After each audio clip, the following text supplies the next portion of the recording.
Hey gamers, it's G from the corner, and today we're going to be checking out Resident Evil 4 Remake, released on the PlayStation 5, Xbox Series X, apparently the Switch via Garbage Cloud, actually I don't think it's on there yet, and PC. I am not the biggest Resident Evil fan, but I've tried one or two of them. I played the original 4 a few years ago, I never beat it, and I did play through all of 7 back when I was bedridden with COVID in 2022. And you know, I had a good time with 7. I thought it was a pretty fun game. I kind of, honestly, I forget a lot about it, but I remember enjoying it. I remember it being a good time. I did beat the whole thing yeah, I did beat the entire thing while I was in bed. Good, props to me for doing that. But, you know, hearing about Resi 4 Remake coming out, I wanted to play another one, and I always heard good things. Resi 4 is one of those, like, greatest game of all time kind of games. And, you know, hearing that it's getting a full remake like this, I'm like, you know what, I think this will be how I end up finally getting around to playing it. Why not? So, picked it up on a Black Friday sale, and after playing it through, I'm like a bit mixed, not really like mixed, but I enjoyed myself enough. First of all, let's just talk about the graphics right away. Capcom and this Reach for the Moon engine, there's a reason people call it the RE engine, because holy moly, this game looks beautiful. This game looks just absolutely insane. The fact that they keep churning these out like every year and a half to 2 years is like wild to me. I don't know how they can manage that pace with the insane amount of quality on display with these games.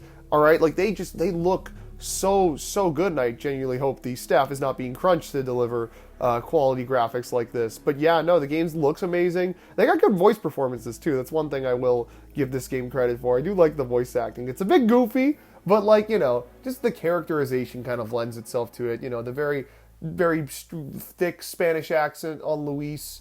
You know, Leon's just, I don't give a shit attitude all the time when he's just like, oh, you piece of crap, shut up. Oh my god, lol, why am I dealing with this now? You gotta be kidding me. Oh my god. You know, it's great stuff. It's great stuff. There's one cutscene in particular later on where a guy just goes on rambling, and you think he's gonna ramble again as per usual, but Leon just says, oh, you talk too much, and shoots him right in the chest.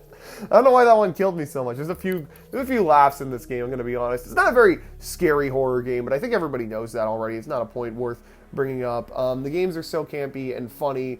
You gotta get a kick out of them. They're fun action games at this point, but you know what? That's kind of the thing that really has me the most mixed, the action in this game. Sometimes I'll be mowing down enemies, I'll be finding the perfect ways to keep them running into each other and combat with all of them, that I'll just feel so good about it and so satisfied. And then other times I will be throwing my controller at the wall because of the slow camera and the slow movement and the fact that they expect you to pay attention to every single rigorous movement done by a boss or a strong enemy, but it's literally impossible to.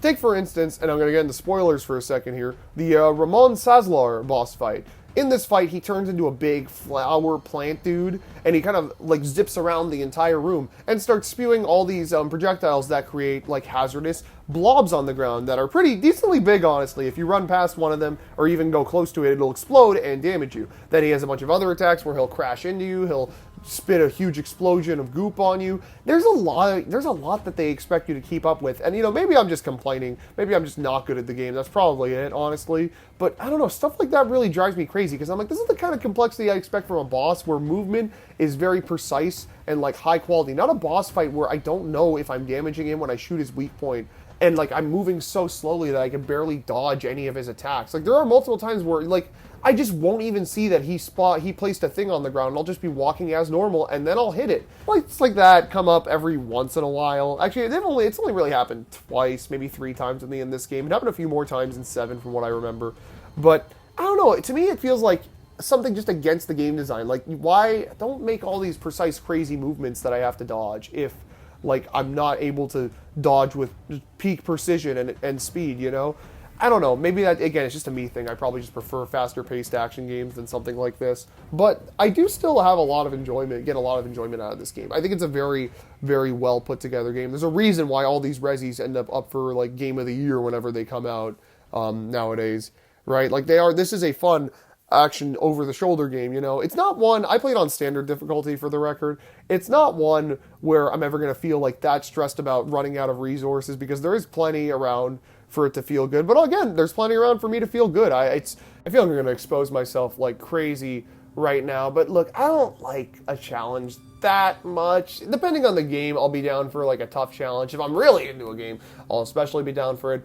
But something that's too hard can honestly just come off as off-putting to me. Granted, I say this, you might be thinking my level of difficult skill scaling is like awful or something, but like a game like Cuphead and Celeste, you know, I'll be willing to keep trying with those games due to their precise movement and the fact that their challenges are not very long, you know? It's like, oh, I tripped up here, it's fine, I'll just do it again real quick, another minute or so later, you know? And I guess you could say the same about some of the boss fights in this game, because what, the Ramon boss fight I mentioned earlier, wasn't very long at all. It's like only 5-6 minutes.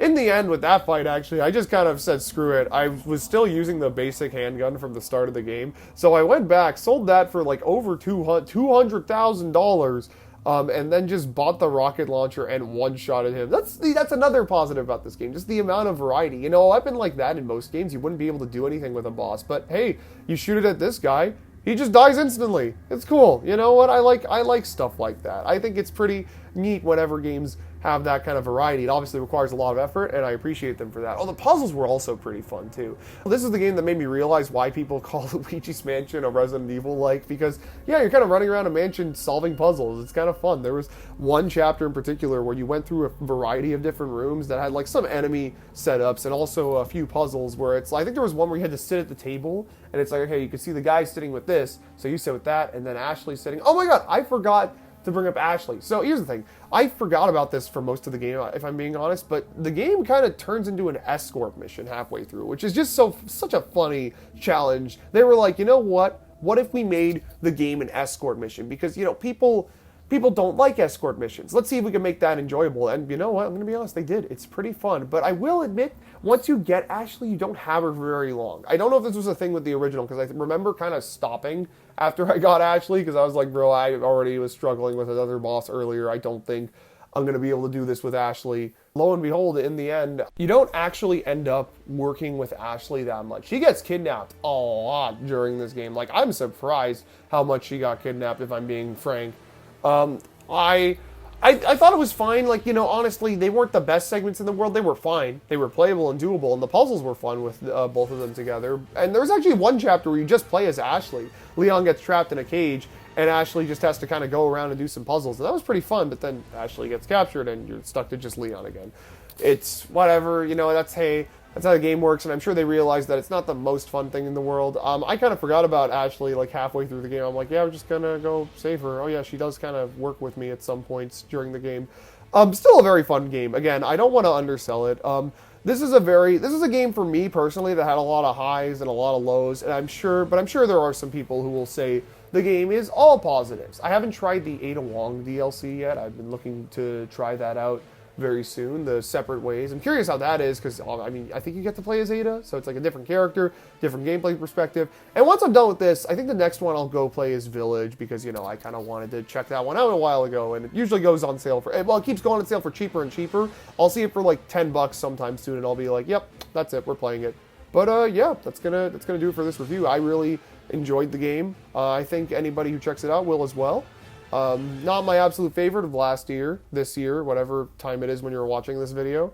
But yeah, keep yourselves cornered, like and subscribe, comment down below, and I will see you guys pretty soon for another video. Later.